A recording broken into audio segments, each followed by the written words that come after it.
Sabay-sabay natin alamin ang mga kaganapan na nangyayari sa ating bansa.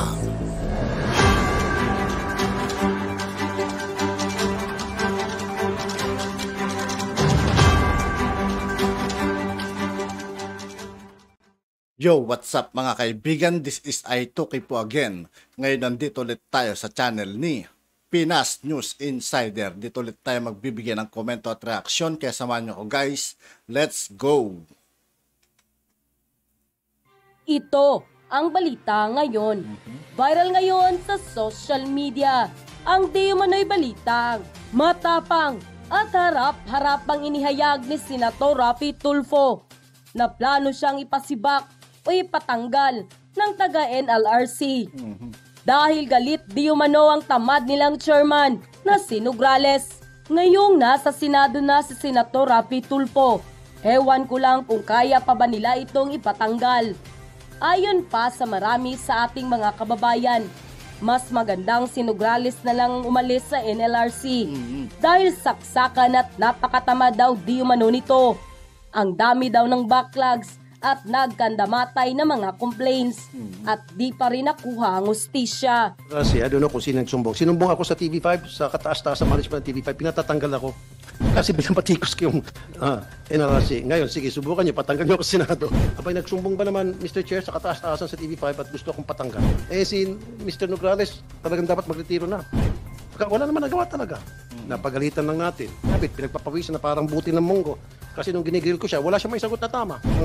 Gustong mangyari, gusto kang patanggal kasi raw masyado kang harsh, masyado ka raw mahigpit sa mga taga-NLRC. At nang lumabas nga ang balitang ito, hindi mapigilan ng marami sa ating mga kababayan ang magbigay ng kanilang hinaing at komento sa mundo ng social media. At ayon pa sa kanila, sa totoo lang, ngayon lang tayo nagkaroon ng senador na naiimbestigahan at nagkakaroon kaagad ng resulta ang kaso sa katauhan ni Senator Raffy Tulfo. Totoo yung mga kaibigan.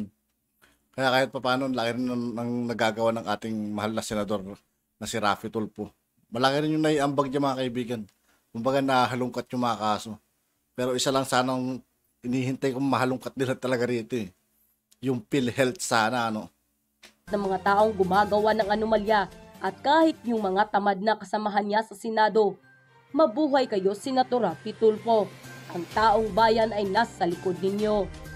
Dahil sa walang pinipili si Tulfo, marami talagang maging kontrabida sa kanya, lalo na yung mga buhay at salot sa bayan. Sana ipagpatuloy niya ang kanyang ginagawa para sa mga Pilipino. Sambayanang Pilipino lang po ang nakakapagpaalis sa pwesto sa isang taong nahalal kasi taong bayan naman ang naglagay sa kanya sa pwesto.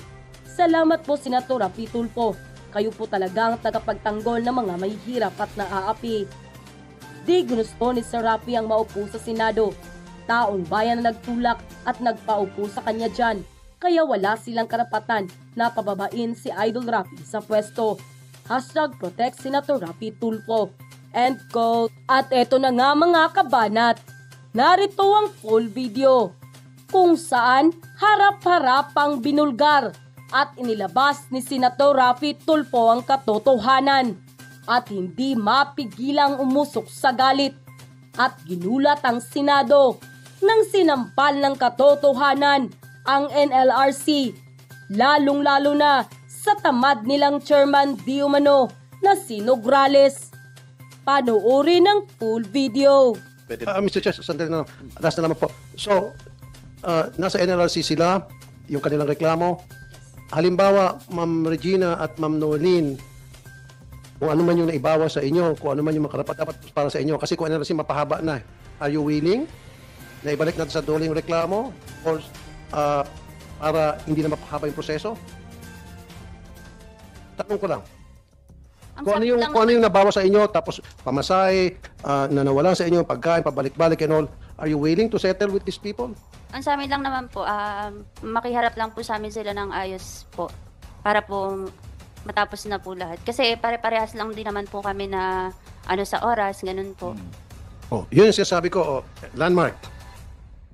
Harapin nyo sila, mag-usap kayo, Para hindi tumagal sa NLRC kasi overwhelmed na as it is ang NLRC. Abutin to ng taon.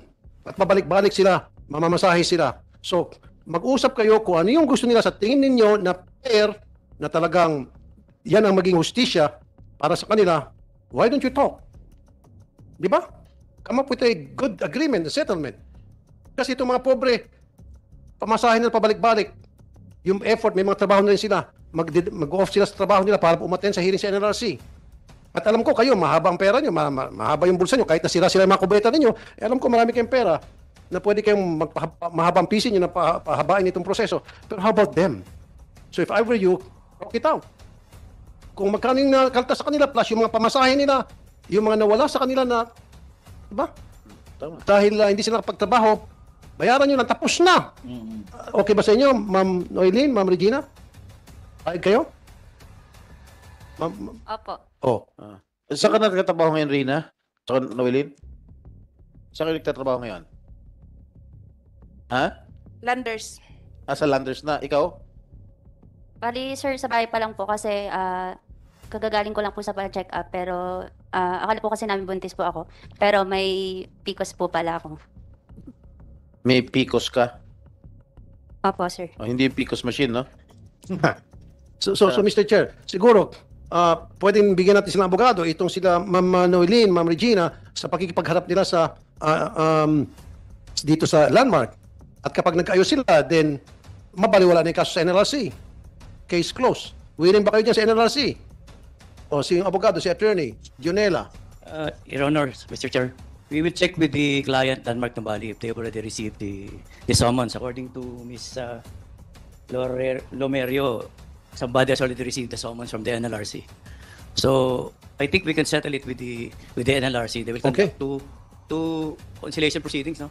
Okay. Ngayon, pag makipag-settle sa NLRC, gusto ko may kasama po silang mga taga-PAO, Public Attorney's Office, to represent them. At nandun din kami bilang observer kasi original lumapit sila sa amin to make sure na hindi sila dihado. Yes po. Okay. So, ganun lang po siguro. Kaysa naman pag NLRC, abutin tayo ng napakahabang panahon.